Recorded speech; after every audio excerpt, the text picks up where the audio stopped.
Royal Lounge. Ìyẹn lábúlé ẹ̀ bàbá ṣe 13th of February. Owó lára àbágàbà ṣe ní akọrin February 13. Lọ́ọ̀ṣì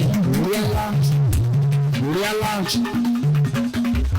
Ẹgbẹ́ kìlọ̀ yìí ẹ̀yọ́ lọ́nà pẹ́ wá o. Torí ní ara wa.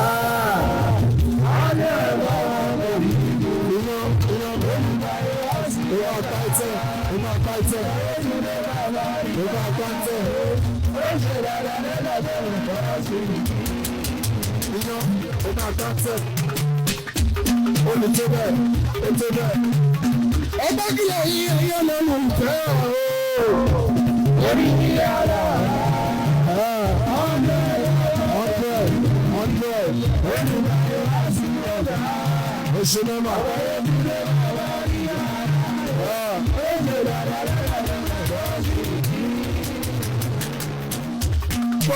Lẹ́tà tó máa ti tọ́ sí ìlú o, ẹ ti rí rí àrùn òun lèyàn tó sí o.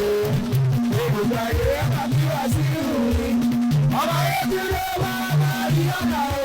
Ohun tó bá wà ní gbẹ́dọ̀ ní wọ́n rí lọ síwájú.